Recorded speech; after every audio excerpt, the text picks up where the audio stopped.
Corona virus के खिलाफ दुनिया भर के तमाम देश अलग अलग ढंग से जंग लड़ रहे हैं। भारत भी पिछले 3 महीने से संक्रमण रोकने का प्रयास कर रहा है। अगर फरवरी, मार्च और अप्रैल के आंकड़े देखें तो इन 3 महीने में करीब 34,000 केस सामने आए थे।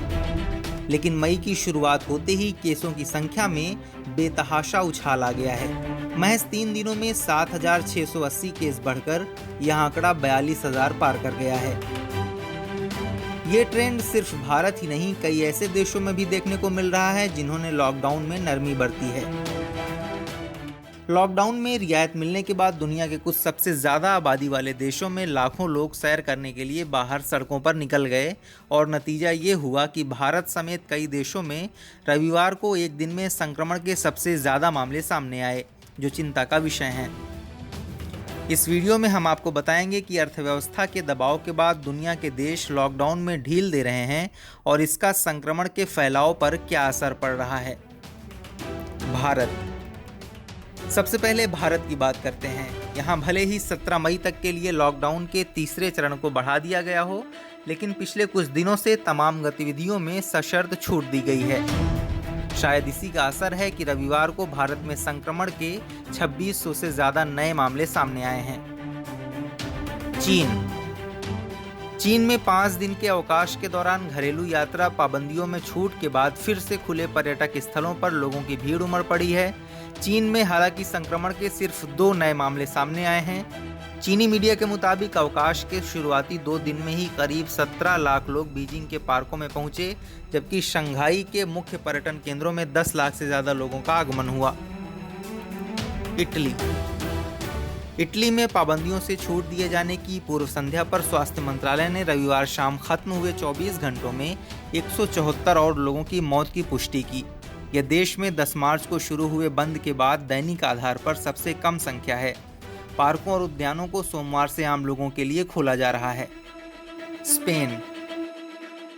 स्पेन में 14 मार्च को लागू हुए बंद के बाद बहुत से लोग पहली बार घरों से बाहर घूमने निकले। हालांकि इस दौरान सामाजिक दूरी के नियम लागू रहे। लोगों की आवाजाही के लिए मास्क लगाना अनिवार्य है। अमेरिका में बंद को खोलने और इसे जारी रखने के समर्थन में लोगों की राय बटी हुई है। अमेरिकी संसद में भी यह देखने को मिला। रिपब्लिकन बहुमत वाली सीनेट सोमवार को वाशिंगटन में खुलेगी। हालांकि डेमोक्रेट्स के नियंत्रण वाला हाउस ऑफ रिप्रेजेंटेटिव्स बंद रहेगा। रूस में एक हफ्ते पहले संक्रमित लोगों की संख्या के लगभग 2 गुना पर पहुंच गई है। रूस में सामने आए संक्रमण के कुल मामलों में से आधे मॉस्को से हैं, जिससे वहां की स्वास्थ्य सुविधाओं को लेकर सवाल उठने लगे हैं। पोप फ्रांसिस ने इस बीमारी की दवा की खोज के लिए अंतर्राष्ट्रीय सहयोग का रविवार को आह्वान किया। अमेरिका के जॉन्स हॉपकिंस विश्वविद्यालय के मुताबिक वायरस के कारण दुनिया भर में 34 लाख लोग संक्रमित हो चुके हैं, जबकि 2,44,000 लोगों की जान जा चुकी है। अकेले अमेरिका में ही इस संक्रमण ने 66,000 लोगों की जान ले ली है। स्वास्थ्य विशेषज्ञों ने चेताया है कि लॉकडाउन में राहत के दौरान अगर जांच की संख्या को नहीं बढ़ाया गया तो संक्रमण का दूसरा दौर आ सकता है।